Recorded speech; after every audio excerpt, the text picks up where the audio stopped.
Bueno, muy buenos días a todos, a todas. Muchísimas gracias, Julia, por la presentación. Y a Daniel porque me ahorró muchísimo de lo que iba a decir. Así que la parte teórica suscribimos a lo que acaba de decir Daniel. En mi caso, las propuestas que voy a hacerle de militancia respecto de la idea del Estado es fruto de un trabajo colectivo que estamos haciendo en la Comisión Estado y Administración Pública del Instituto Patria.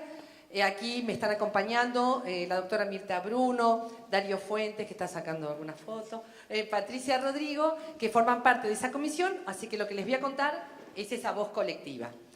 Y nuestros trabajos los pueden encontrar en una página que se llama Equipos por el Proyecto Nacional.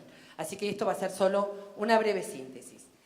Y a la pregunta que nos hace el panel respecto a si la autonomía del Estado es una idea vigente o perimida, voy a tratar de responder diciendo que es una idea militar.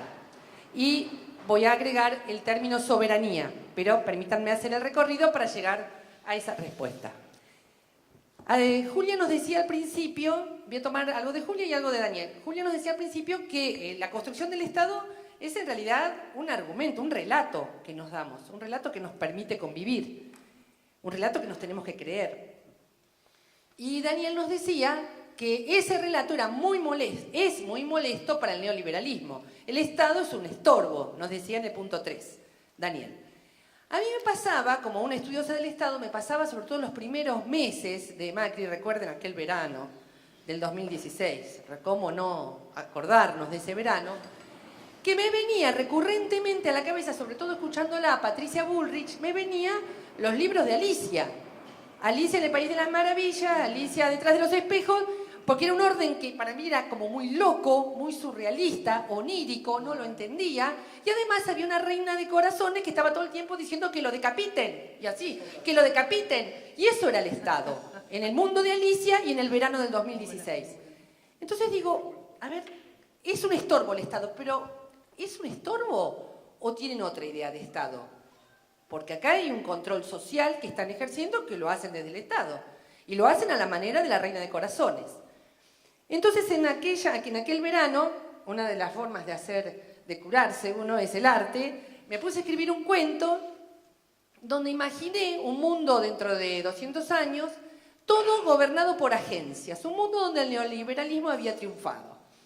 Era un mundo todo gobernado por agencias, una agencia de seguridad, una agencia de turismo, una agencia del tráfico, de unos vehículos muy modernos, etc. Y todas esas agencias tenían un sistema de mercado por el cual le ofrecían sus servicios a los ciudadanos, y ciudadanos que ya no necesitaban ni seguridad, ni cárcel, ni policías, porque tenían absolutamente incorporado en una memoria histórica aquello que la reina de corazones había dicho alguna vez. Como estaba en la memoria que te podían decapitar, esos ciudadanos ya, por si acaso, seguían estrictamente la regla no escrita de esas agencias. Bueno, esas agencias habían vendido todo el patrimonio, todo el territorio, y había una familia imaginaria, en mi cuento, que vivía en el museo nuestro, en el Museo de Historia Nacional, en el Parque Ledesma, y un niño se detenía, un niño de esta futura sociedad, se detenía así como obnubilado, conmocionado frente a la bandera de Macha, que era una bandera de los antiguos, de una civilización primitiva que había habido antes, que eran los argentinos, que habían tenido ahí unos seres brutales llamados Belgrano, San Martín, que habían hecho ahí unas batallas muy sangrientas, y este chico miraba esa bandera de Macha y quería saber cada vez más acerca de una bandera que había sido escondida por un general derrotado detrás de un altar para no entregársela a su enemigo.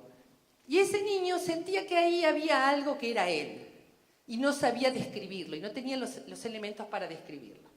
Bueno, después no les cuento más, les cuento. Van y lo leen, se llama El Viaje y está en mi blog, así que van y lo leen.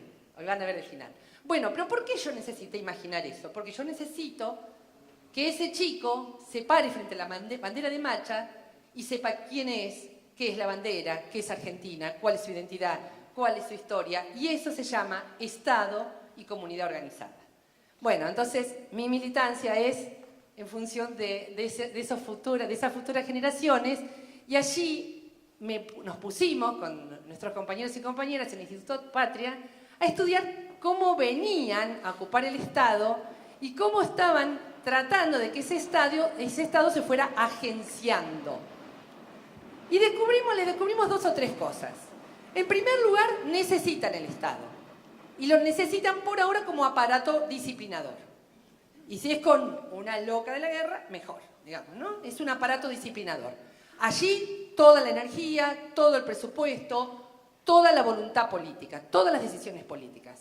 Nunca en la Argentina se pertrecharon tan rápidamente las fuerzas de seguridad, nunca tan rápidamente hemos comprado balas de Estados Unidos, nunca tan rápidamente sucedieron las cosas para que haya una fuerza de choque en la calle que nos triplicara, quintuplicara en fuerza.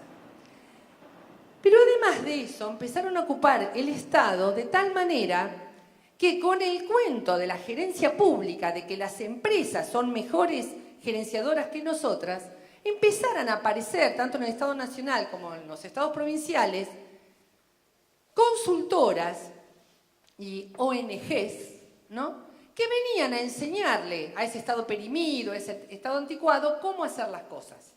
Y aparecieron estas consultoras con contratos millonarios a enseñarle a los docentes de la provincia de Buenos Aires cómo dar clase, a enseñarle a la Secretaría Nacional de Niñez y Familia cómo hacer que los niños desnutridos salieran adelante a través de la Fundación Conin.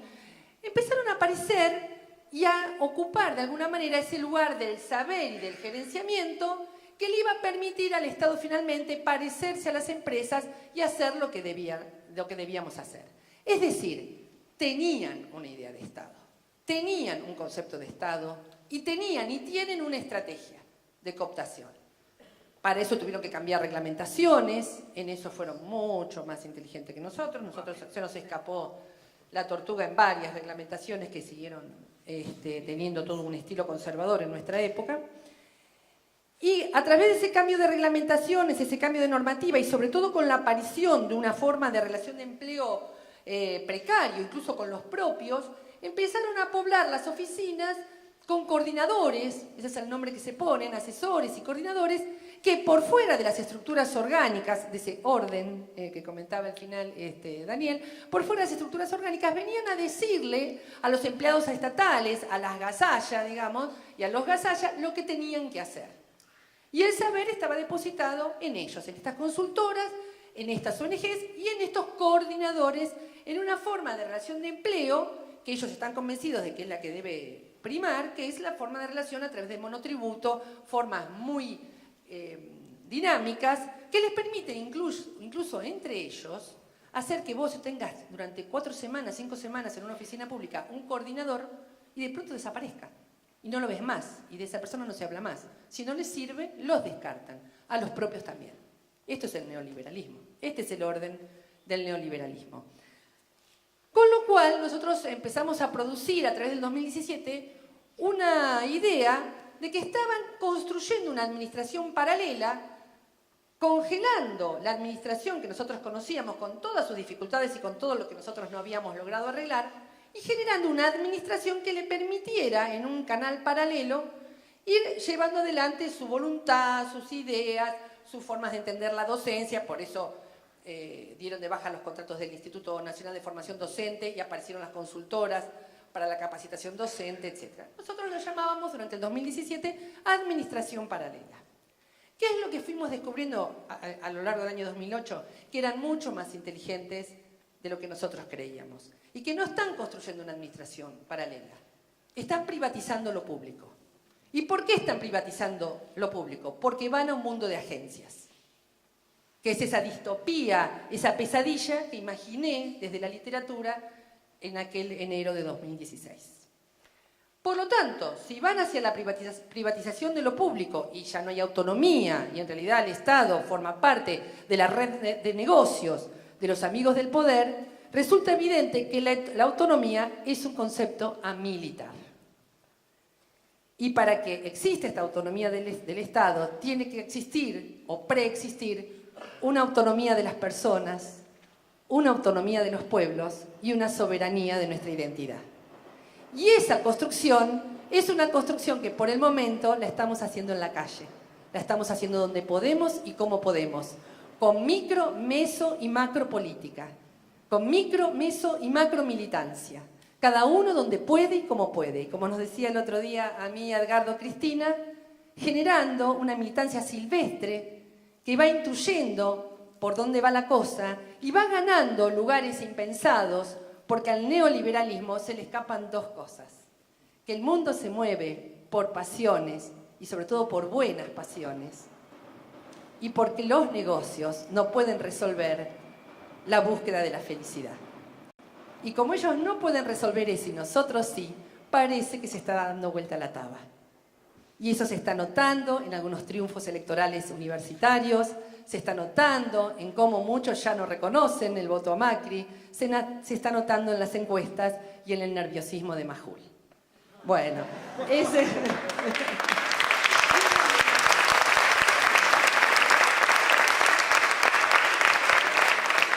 Y ese optimismo moderado, prudente por ahora, es un optimismo que hay que organizar. Que hay que organizar porque el 2019 sería imperdonable que esta militancia silvestre no se convierta en una identidad, en un proyecto que sea capaz de reunir esas expectativas que todavía no tienen nombre en la Argentina. Esas expectativas que trasladaron votos de Lula a Bolsonaro. Nosotros no nos podemos dar ese lujo, así también nos lo comentó nuestra jefa en Claxo, y como no nos podemos dar ese lujo, estamos caminando y debemos caminar y debemos militar hacia una identidad autónoma, cada vez más soberana, que sea capaz de enamorar y hacer que las elecciones de 2019 nos encuentren triunfando. Muchas gracias.